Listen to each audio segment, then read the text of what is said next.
Hello friends, आज हम बात करेंगे क्वालिटी ऑफ इरिगेशन वाटर, जो प्रॉब्लमेटिक्स वाला एंड एयर मैनेजमेंट का बहुत ही इंपॉर्टेंट टॉपिक है।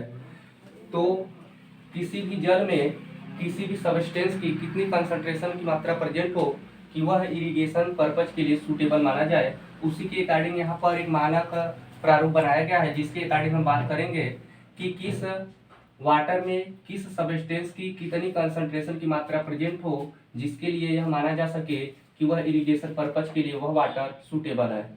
ठीक है, तो यहाँ से लॉन्ग क्वेश्चन के रूप में पूछा जाता है कि explain of the quality of irrigation water. ठीक है, तो हम फर्स्ट क्राइटेरिया देंगे सैलिनिटी हजार्ड।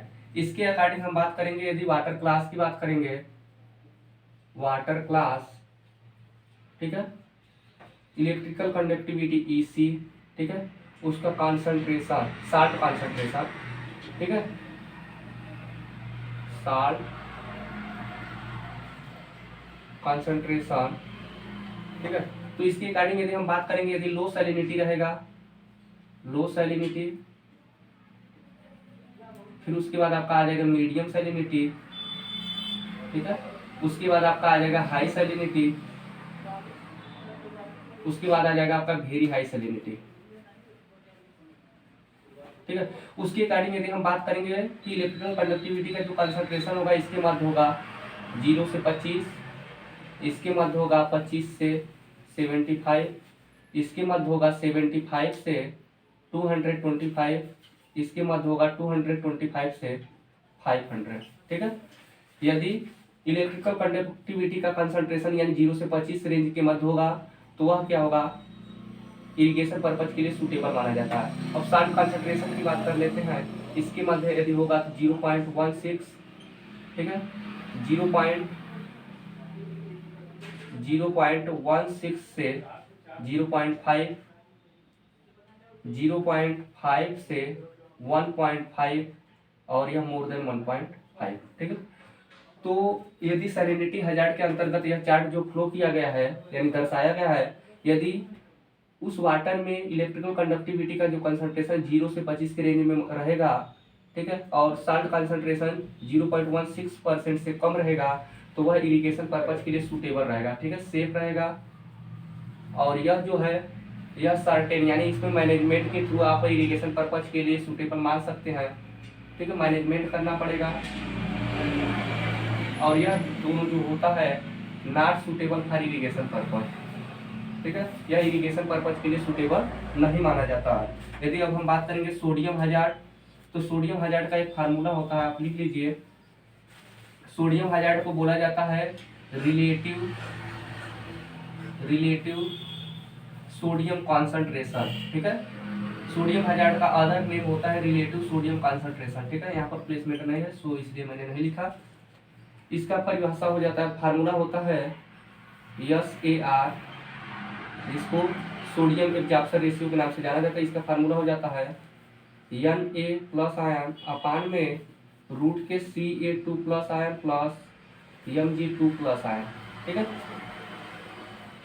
उसके अकॉर्डिंग यदि सोडियम हजार्ड की बात करेंगे यानी कि तो यहाँ पर भी यही होगा, लो सोडियम हजार्ड, लो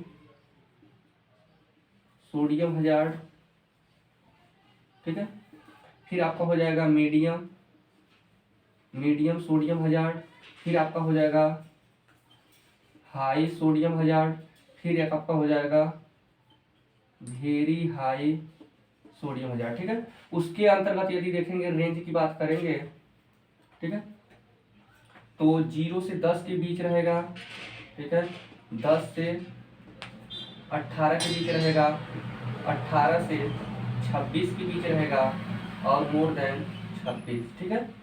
यदि लो सोडियम हजार्ड है तो उसका कंसंट्रेशन जो होगा 0 से 10 के बीच रहेगा तो वह इरिगेशन पर्पज के लिए बहुत ही बेस्ट माना जाएगा, ठीक है, एक्सीलेंट माना जाएगा, यानी कि इरिगेशन पर्पज के लिए सबसे बेस्ट। यह मॉडरेट माना जाएगा।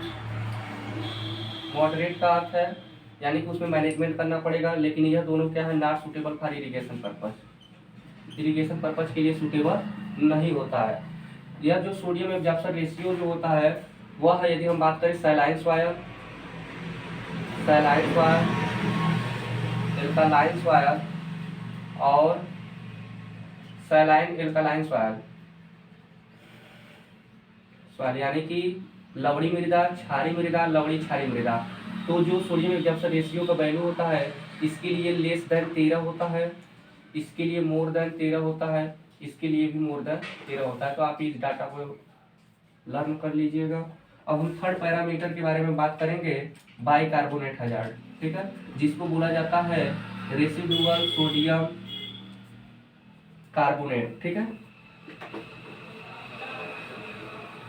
इसका भी फार्मूला होता है रेसिडुअल सोडियम कार्बोनेट का, इसको भी हम शो कर देते हैं यहाँ पर।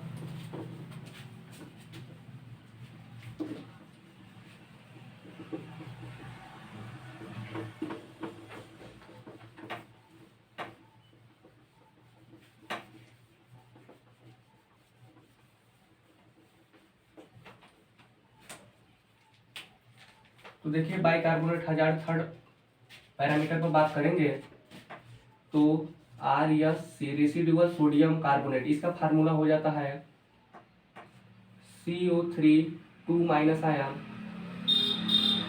माइनस प्लस होता है HCO3 माइनस आयन, फिर minus Ca2 plus ion plus Mg2 plus ion, ठीक है। यह जो होता है बाइकार्बोनेट हजार्ड यानी रेसिडुअल सोडियम कार्बोनेट का फार्मूला होता है, ठीक है।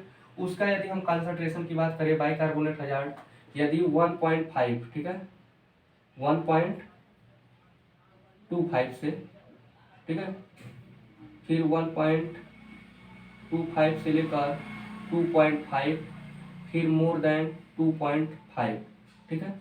यदि बाइकार्बोनेट हजार्ड का कंसंट्रेशन यदि 1.5 रहेगा, यानी कि इसका जो वैल्यू रहेगा 1.25 आएगा सॉल्व करने पर, तो यह इरिगेशन पर्पज के लिए बहुत ही बेस्ट माना जाएगा। इसमें क्या किया जाता है कि मैनेजमेंट करने के उपरांत आप इसको इरिगेशन पर्पज में यूज कर सकते हैं,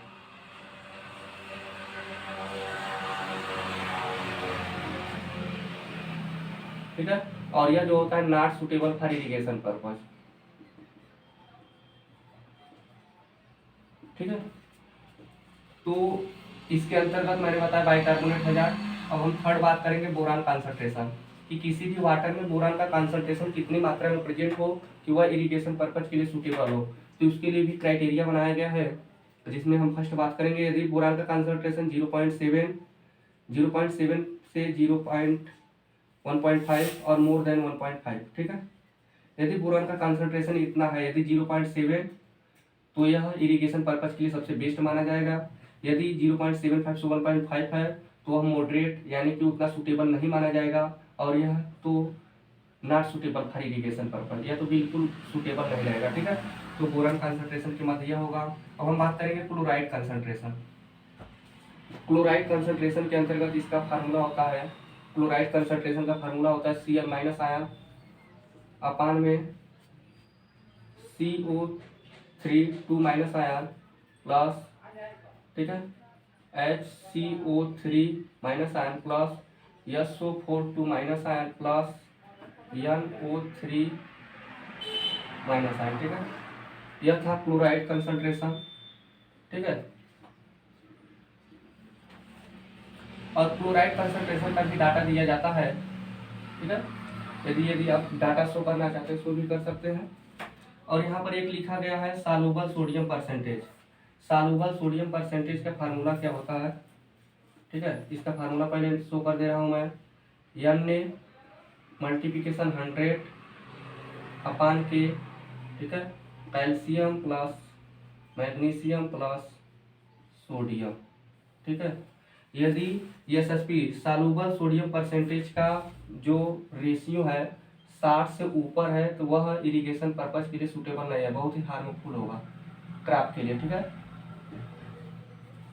और मैग्नीशियम हजार्ड के अंतर्गत यदि हम बात करें तो मैग्नीशियम हजार्ड का फार्मूला बन जाता है Mg2 प्लस अपान में Ca2 plus plus Mg2 plus, ठीक है। इसका रेशियो जो होना चाहिए 50 से नीचे होना चाहिए, ठीक है। और नोट के रूप में यदि लिखना चाहे तो लिख ले, मैग्नीशियम हजार्ड में Ca2 plus ion plus Mg2 plus का रेशियो मोर देन ऑलवेज 1 होना चाहिए, मोर देन 1 होना चाहिए। किसका रेशियो? कैल्शियम और मैग्नीशियम का रेशियो ऑलवेज मोर देन 1 होना चाहिए। अब साल्ट इंडेक्स के बारे में हम बात कर लेते हैं। तो साल्ट इंडेक्स का भी फार्मूला देखिए क्या होता है, यहीं पर हम नोट कर दे रहे हैं। साल्ट इंडेक्स का मतलब होता है टोटल सोडियम, ठीक है, -24.5, ठीक है, माइनस, फिर यहाँ पर लिखेंगे टोटल कैल्शियम, ठीक है, minus calcium in plus HCO3, ठीक है, मल्टीप्लिकेशन 4.85। यह साल्ट इंडेक्स का फार्मूला है, ठीक है। यदि साल्ट इंडेक्स का वैल्यू निगेटिव आता है, ठीक है, साल्ट इंडेक्स का वैल्यू निगेटिव आता है तो वह इरिगेशन पर्पज के लिए सबसे बेस्ट माना जाएगा, ठीक है, बेस्ट फॉर इरिगेशन पर्पज, ठीक है। और यदि साल्ट इंडेक्स का वैल्यू पॉजिटिव माना आया, पॉजिटिव, तो वह क्या होता है कि इरिगेशन पर्पज के लिए बेस्ट नहीं होता है, हार्मफुल हो जाएगा, ठीक है, हार्मफुल। इसीलिए साल्ट इंडेक्स का वैल्यू ऑलवेज -24.5 टू 0 के बीच होना चाहिए, यानी कि हमेशा निगेटिव होना चाहिए, या तो 0 या तो निगेटिव में ऑलवेज होना चाहिए, तभी वह इरिगेशन पर्पज के लिए सूटेबल माना जाएगा, ठीक है। और यहाँ पर बात किया गया नाइट्रेट कॉन्सेंट्रेशन की मात्रा भी निर्धारित करता है कि किसी भी वाटर में नाइट्रेट कंसंट्रेशन की मात्रा कितना प्रेजेंट है, ठीक है। और लिथियम का भी यूज किया जाता है। तो यही सब एक मानक मापदंड आपके सामने शो किया, जिसमें मैंने आपको एक्सप्लेनेशन के साथ विस्तृत एक्सप्लेन किया। तो आई होप आपको ये वीडियो पसंद आया होगा। वीडियो पसंद आया तो वीडियो को लाइक, और चैनल पर नए होंगे तो चैनल को सब्सक्राइब जरूर कीजिएगा। Thank you.